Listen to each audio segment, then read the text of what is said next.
Alors l'événement, ce sont des séances de films qui sont un peu partout dans l'agglomération. Ces séances sont gratuites, sont financées par l'agglomération et l'État. Donc l'idée, c'est vraiment de... On a posé la question tout à l'heure aux communes, comment ils ont fait le choix, comment ils ont concerné les habitants, parce que pour nous, ça a toujours été l'élément majeur de ce choix pour que les gens, c'est la fête du quartier, c'est la fête du village. Et quand on choisit aussi son film, c'est génial. Généralement, on pousse aussi l'idée, au-delà du film, c'est qu'il y ait un événement, une fête dans le quartier, dans le village. Et ça, c'est quelque chose qui est vraiment acquise depuis des années et qui fonctionne.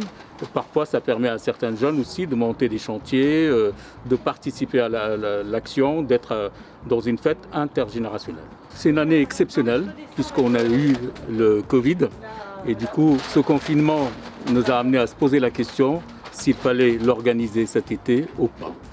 Et comme on avait cette idée de dire il faut quand même se projeter dans l'avenir d'une manière positive, on a organisé cet événement. Toutes les communes ont saisi l'occasion pour l'organiser avec nous. Et aujourd'hui, vous voyez le résultat, 27 séances, 18 communes. Et voilà, donc c'est vrai que même si tout le monde reste prudent sur ces questions de barrières physiques, on va faire en sorte que cet événement soit un événement du lien social partout dans l'agglomération. Bien, nous, ça fait un peu plus de 20 ans, 25 ans, que nous organisons, nous participons à ces projections plein air. Nous sommes un peu l'opérateur privilégié du bassin chambérien. Et donc il y a une relation de confiance, une relation de proximité. Et chaque année, lorsqu'il y a cette programmation à établir, nous proposons une liste de films qui avoisine les 80 titres à peu près. Le critère, c'est qu'effectivement les films aient plus d'1 an d'exploitation, qu'ils puissent bénéficier d'une gratuité en séance plein air. Et puis après, les structures, les mairies, les maisons de l'enfance, les centres sociaux, avec parfois les habitants, choisissent dans cette programmation le film qu'ils vont pouvoir proposer en séance dans leur quartier.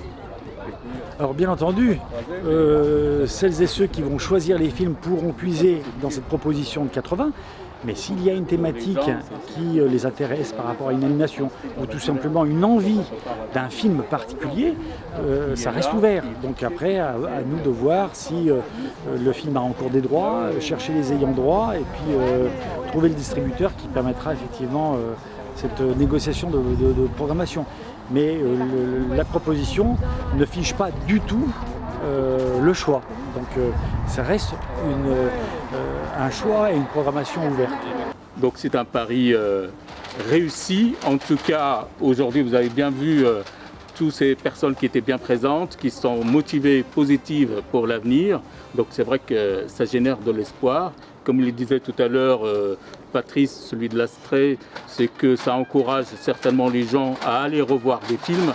Et donc à travers cette action, peut-être que la confiance reviendra et que la rentrée scolaire soit vraiment une rentrée pour tous d'une manière apaisée et positive. Alors on a un programme qui vient de sortir. Nous avons un site de Grand Chambéry où vous retrouvez le programme. Donc c'est vrai que tous les jours, vous avez le programme où il va se situer dans telle ou telle commune, dans tel ou tel quartier. Je vous souhaite vraiment un bel été à tous.